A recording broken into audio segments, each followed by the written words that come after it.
নমস্কার, আপনারা দেখছেন কলকাতা টিভি ডিজিটাল। আপনাদের সাথে রয়েছে আমি অরিত্র।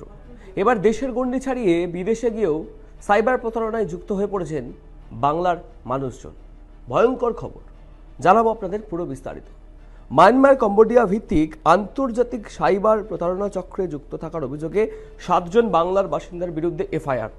কি জানা যাচ্ছে, পশ্চিমবঙ্গ পুলিশের সাইবার ক্রাইম উইং একটি এফআইআর দায়ের করেছে, যেখানে অভিযোগ করা হয়েছে যে এই রাজ্যের 7 জন বাসিন্দা মায়ানমার, কম্বোডিয়া ও অন্যান্য দক্ষিণ পূর্ব এশিয়ার দেশ থেকে পরিচালিত একটি সংগঠিত আন্তর্জাতিক সাইবার প্রতারণা চক্রে ইচ্ছাকৃতভাবে যুক্ত ছিলেন। আরও জানা যাচ্ছে, গত 19 এবং 20 নভেম্বর মায়ানমার থেকে ফিরে আসা বাংলার 22 জন ভারতীয় নাগরিককে জিজ্ঞাসাবাদের ভিত্তিতে এই এফআইআর দায়ের করা হয়েছে। কি অভিযোগ? যেটা সূত্রের খবর, অভিযোগে বলা হচ্ছে গত কয়েক বছরে অভিযুক্তরা ও অন্যান্য ভারতীয় নাগরিকরা মায়ানমার এবং অন্যান্য দেশ থেকে সংগঠিত সাইবার প্রতারণায় যুক্ত ছিলেন। এই প্রতারণার লক্ষ্য ছিল ভারত, মার্কিন যুক্তরাষ্ট্র সহ বিভিন্ন দেশের মানুষ। ভাবতে পারছেন কতটা ভয়ঙ্কর একটা অপরাধ চলছে। প্রতারণার মাধ্যমে আয় হওয়া অর্থের পরিমাণ 100 কোটি টাকারও বেশি বলে অনুমান তদন্তকারী তথা পুলিশের। সাইবার ক্রাইম উইংসের ইন্সপেক্টর পদমর্যাদার এক আধিকারিক মঙ্গলবার এই অভিযোগ দায়ের করেন। ইকোপার্ক থানায় এফআইআর নথিভুক্ত হয়েছে।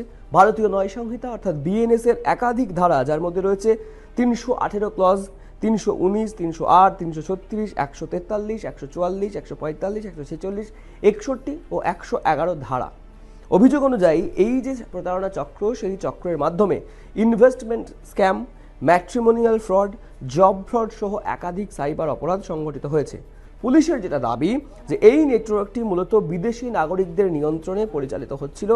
এর সঙ্গে যুক্ত ছিল মানব পাচার, হিউম্যান ট্রাফিকিং এর মতো অপরাধ, যুক্ত ছিল বেআইনি আটকে রাখা অর্থাৎ বন্দি করে রাখা, অবৈধ আইটি এবং বিভিন্ন টুল ব্যবহার করে ডিভাইস হ্যাকিং এবং ক্রিপ্টোকারেন্সি ও হাওয়ালা চ্যানেলের মাধ্যমে অর্থ পাচার চালাতো এই প্রতারণা চক্রটি।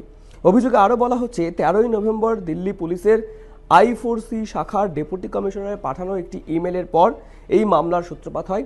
ওই ইমেলে দিল্লি পুলিশের তরফ থেকে জানানো হয় যে মায়ানমারের কে পার্ক থেকে প্রায় 360 জন ভারতীয় নাগরিককে বিশেষ বিমানে গত 18 ও 19 নভেম্বর দেশে ফেরানো হয়েছে।